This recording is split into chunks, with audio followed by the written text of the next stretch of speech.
पढ़ रहे हो और आपका आउटपुट नहीं आ रहा हो, दूसरी तरफ आपने एक सरसरी निगाह से देखा और आपको वो याद है, ठीक है। तो इसके लिए इसका सीधा सा मतलब है हमारे ब्रेन में कुछ सिस्टम ऐसे होते हैं जिनको अगर हम समझ ले तो हम अपनी लर्निंग स्टेज को कन्वर्ट कर सकते हैं। और वहां पर मैं बात करता हूं ब्रेन वेव्स को लेकर, ठीक है। We are talking about brain waves. होता क्या है ब्रेन वेव्स? ये हमारी सीखने की अवस्था है। हमारा ब्रेन जो है वो इंफॉर्मेशन को रिसीव कर रहा है। सपोज दैट इसी क्लास में मैं मान लो ज्योग्राफी पढ़ा रहा हूं और ज्योग्राफी में मैंने सभी बच्चों को क्या किया, जबरदस्त एक ही कॉन्सेप्ट तुम्हें भी सुनाई पड़ रहा होगा और तुम्हें भी सुनाई पड़ रहा होगा, बट एक स्टूडेंट क्या होगा टेस्ट में बहुत अच्छा परफॉर्म करो और अगला स्टूडेंट को क्या हो रहा है, सारे क्वेश्चन वो गलत कर रहा है, या एक स्टूडेंट सेलेक्ट हो रहा है दूसरा नहीं सेलेक्ट हो रहा है। उसका पीछे कारण है, टीचर ने ऐसा तो नहीं कहा होगा तुम्हारे कान में जाकर बेटा ज्योग्राफी का जियोमॉर्फोलॉजी ऐसी होती है और तुम्हें जो है गलत बता दिया कान में। कुछ ऐसा होता है? किसी क्लास में ऐसा नहीं होता। बट सवाल है कि जो वो स्टूडेंट है उसका माइंड उसको रिसीव कर पा रहा है कि नहीं रिसीव कर पा रहा है, और उसके लिए उसकी प्रिपेयर्डनेस है या नहीं। तो आज हम समझते हैं सबसे पहले कि हम सीखते की अवस्था में कैसे आते हैं। हम क्लासेस में, घर पे जब भी हम पढ़े तो अपने आप को कैसे जो है वो प्रिपरेशन अपनी कर सकते हैं। हमारी ब्रेन वेव्स, जो बेसिक हमारी ब्रेन वेव्स होती है उसको हम लोग बीटा ब्रेन वेव्स कहते हैं। This is known as beta. Beta brain waves जो होती हैं वो हमारी बहुत शॉर्टर ब्रेन वेव्स होती हैं, ठीक है। ये फ्लक्चुएट करती है, जैसे मैं बात कर रहा हूं, गुस्सा कर रहा हूं, किसी को कुछ समझा रहा हूं, तो दैट इज मैं किस ब्रेन वेव में हूं? बीटा ब्रेन वेव्स में। इसकी फ्रीक्वेंसी क्या होती है? बहुत ज्यादा होती है। और फ्रीक्वेंसी बहुत ज्यादा होती है लेकिन इसमें इंफॉर्मेशन क्या होती है? बहुत कम आती है, इंफॉर्मेशन कम हो जाती है इसमें।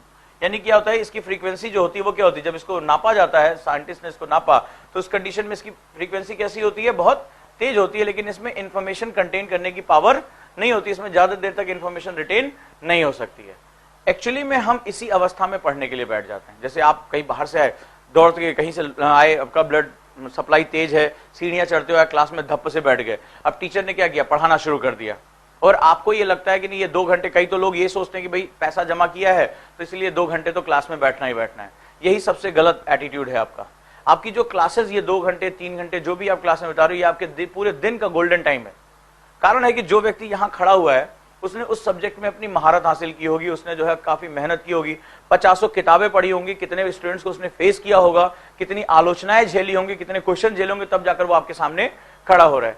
तो मान लीजिए 50 किताबें पढ़ने के बाद आपको वो नॉलेज आ रही है, और वो क्या होगा, एक 50 किताबों को पढ़ने में शायद आपको साल, 2 साल या 3 साल का समय लग जाए। तो ये आदमी अपनी इंफॉर्मेशन को क्या कर रहा है, आप तक पहुंचा रहा है कि नहीं पहुंचा रहा है, और इसीलिए आपका टाइम बचा रहा है। इसीलिए हम जो है किसी टीचर के पास जाते हैं ताकि वो मेरा टाइम क्या कर दे, सेव कर दे। ये नॉलेज मुझे भी 50 किताबें पढ़ने के मिल जाएगा, लेकिन ये 50 किताबें पढ़ने में मेरा टाइम कितना लगेगा? 3-4 साल, 4 साल, 5 साल। तो ये क्या कर रहा है, ये उसी सारी नॉलेज को मुझे इजीली एक क्लास में दे रहा है। तो इसीलिए क्लासेस का तो सबसे पहले महत्व ये समझो कि ये एक नेक्टर होता है, यानी कि जैसे अर्क होता है, रस, निचोड़, ये निचोड़ होता है उसके नॉलेज का। तो यहां तो हमें सबसे ज्यादा यूटिलाइज करना है। अब आप भागते हुए आए बीटा ब्रेन वेव्स में, ठीक है, सीढ़ियां चढ़ी, देर हो गए, कुछ भी मेट्रो से सफर करके आए और क्लास में धम्म से बैठ गए। अब टीचर कुछ बताने की कोशिश कर रहे हैं और आपका दिमाग कहां है, आपको पता है कहां है, ठीक है। आप लोग किधर से इधर से उधर जाते हो ये आपको नहीं पता होता है। सबसे पहले तो आपको अपनी ब्रेन वेव्स को चेंज करना आना चाहिए। एक स्टूडेंट जिसको याद रखना है उसकी मिनिमम रिक्वायरमेंट अल्फा होती है। अगर आप अल्फा ब्रेन वेव्स में नहीं है तो आप ज्यादातर किसी भी चीज को जो है लंबे समय तक रिटेन नहीं कर पाएंगे, उसको याद नहीं कर पाएंगे। अल्फा ब्रेन वेव्स कैसी होती हैं? अल्फा ब्रेन वेव्स ऐसी होती है, ठीक है।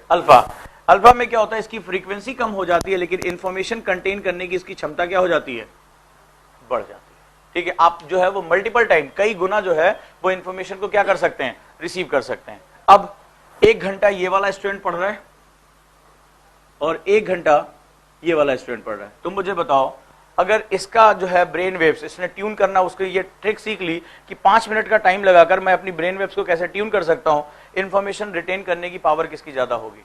ये मैं नहीं, साइंस कह रहा है, ये साइंटिस्ट कह रहे हैं। किसकी रिटेन ज्यादा करनी होगी पावर? अल्फा वाले की।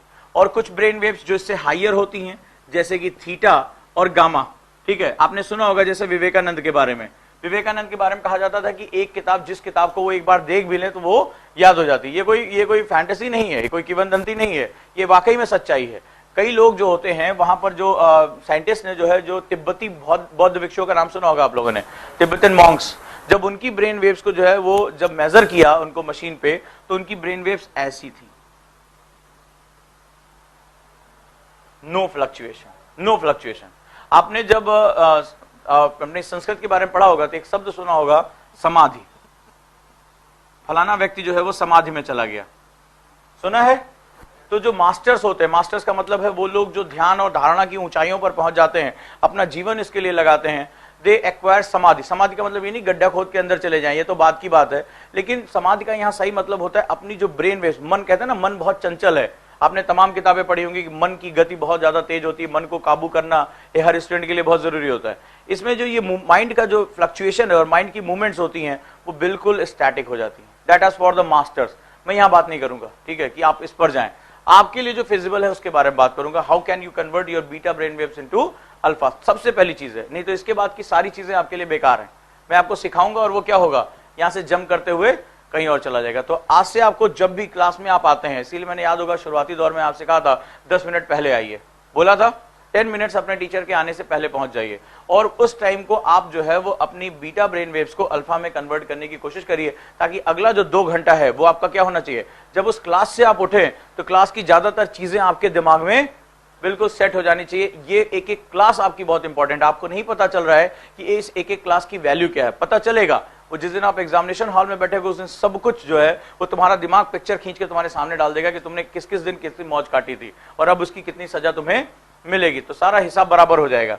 सो खैर इन दोनों की बात नहीं करूंगा। अगर आप कभी भविष्य में जा पाते हैं यहां तक जहां पर हम बात करेंगे, ये बहुत बड़ी ब्रेन से आप बहुत कूल, बहुत ही शांत महसूस करोगे।